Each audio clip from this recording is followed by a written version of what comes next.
We'll go behind the story featuring the leading voice of one of today's top topics. Time to welcome in a friend of Erie News Now, Dr. Fred Hoffman, on the eve of the 24th anniversary of the 9/11 attacks. Fred, if you can, sir, just sort of go through where you were, what happened on that day. Yeah, so I was 30 years in the military and in civilian in the intelligence community. I worked a total of 10 days in the Pentagon. Day 10 was 9/11. Yeah, so I was on the opposite side of the building from where the plane hit. When you heard it hit, what was the feeling like in the building from where you were?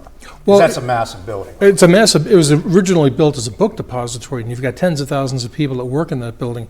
And what's interesting is I was on a team supporting an exercise, and I was the only one sitting down, and I felt it through the ground when the plane hit. I mean, an aircraft hitting a building, no matter how big the building is, you're going to feel it. And almost instantaneously, you could smell the jet fuel, and we knew something was up.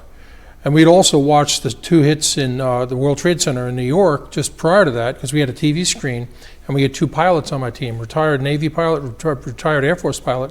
And if you think about it, a lot of the media was speculating, oh, it's a light plane, it was an accident, and they're like, no. Fred, as a native New Yorker, what was going through your head when you first saw those planes hit the World Trade Centers?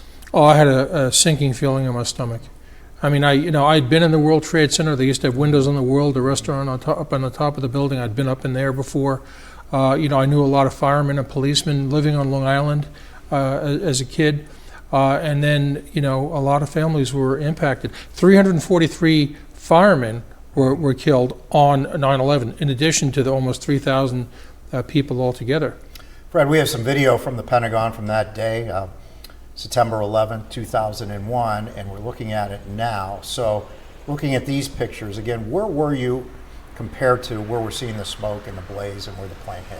Yeah, this is the western side of the building. This is really, what's interesting is I think it was 140 people or less were killed in the Pentagon. The only reason that the numbers were relatively low is because that part of the building had just been renovated. Oh, wow. So that was Navy offices. It had not been up to full capacity yet. So that's on the western side of the building. I was on the eastern side, what they call the river side, in the National Military Command Center.